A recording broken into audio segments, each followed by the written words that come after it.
hello there, my dear virtual little sibling. Today I have a Spud-tacular plan to get you into Harvard, or really any Ivy League school for that matter. And our secret weapon, this humble potato. You're my ticket to the Ivy League, buddy. The first thing you should know is that Harvard changed up their essays big time. Yes, really. It used to be a fatty 650-word essay, essentially like a second Common App. But in 2023, Harvard essentially ripped a page out of Stanford and MIT's application and has now asked students to write 5 200-word short responses. It's like they're challenging us to be concise geniuses. Out of these 5 questions, there is one that Harvard takes super duper seriously. Briefly describe an intellectual experience that was important to you. FYI, Harvard, more so than the other Ivy League schools, really prizes this academic curiosity. Now think with me just for a second here. Imagine that your intellectual awakening was all about this tater tot, right here. You instantly become this potato prodigy, standing out from a sea of applicants. You know what, guys? The simplest way to show you is with a video. Just watch this from this Texas A&M physics professor. You insert a tip of the knife into a large, heavy potato.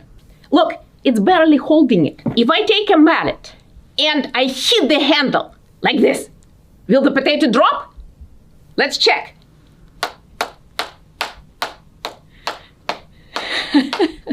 Love it. Look, the blade went deeper and deeper through the potato because the potato is inertial.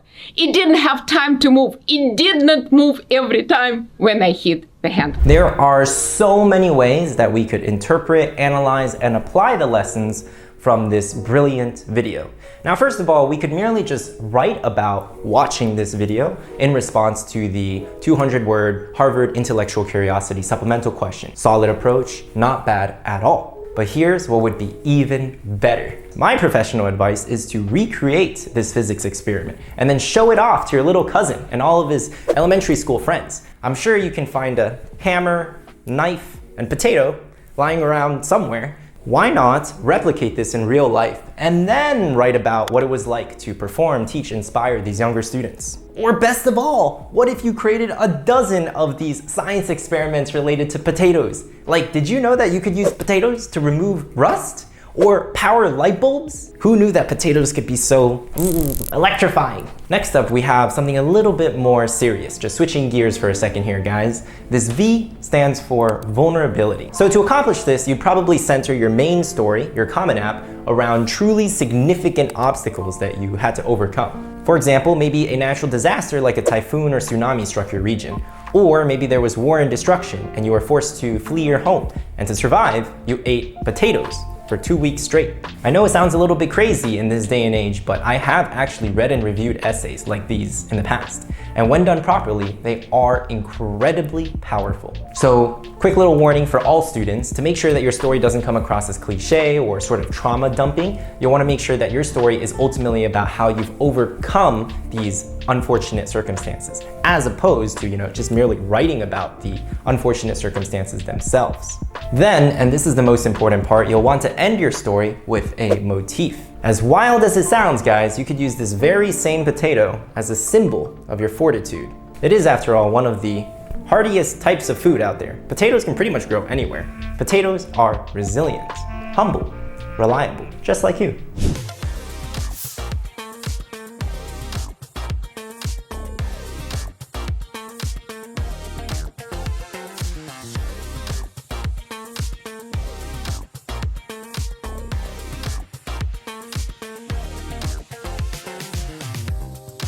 All right, friends, I hope you enjoyed that quick break. Back to the topic at hand. Let's use this bad boy here to showcase some selflessness. But there is a problem. These days, it's not enough to be kind, empathetic, run your own nonprofit, end world hunger. It sounds harsh, but it's true. Colleges don't just admit everyone who volunteers. You gotta be creative with it. And above all, showcase impact. Let me pitch you a new idea. Pretend just for a second that you volunteer at a homeless shelter or a church once a month. You boil these potatoes, you plop them onto a plate, you serve them to the folks in your community, but one day you decide, that's it, I'm done. This is wrong. there must be a better way to cook and serve these potatoes. So you experiment, you go home, you try cooking potatoes a few different ways, you know? You start simple, baked potatoes, mashed potatoes, smashed potatoes, but then gradually you get more and more complex. 15-hour potatoes, 1,000 layer potatoes. And then while you're at it, you start investigating how different cultures all around the world cook potatoes. Ecuadorians make a dish called japingacho, which are basically potato pancakes seasoned with cumin and other spices. And then they're stuffed with queso fresco. In India, dumalu means steam-cooked potatoes, which feature an aromatic blend of ginger, chili, coriander, onions, tomatoes, and then it's all blended with yogurt and left to simmer until they become nice and creamy. But we gotta thank the Swedes though, because they invented these Hasselback potatoes, which I guess is the source of those viral accordion TikTok potato recipes. Anyways, super duper crispy on the outside and just smooth and creamy on the inside. Damn, I'm getting hungry now. Focus, Kevin. Back to the selflessness. The next step is to take all of these different potato cooking recipes and present them to the people you aim to help. Now, one fantastic option is to bring a dozen of these different potato dishes and then serve them to the folks at your church. I'm sure they would be very, very appreciative.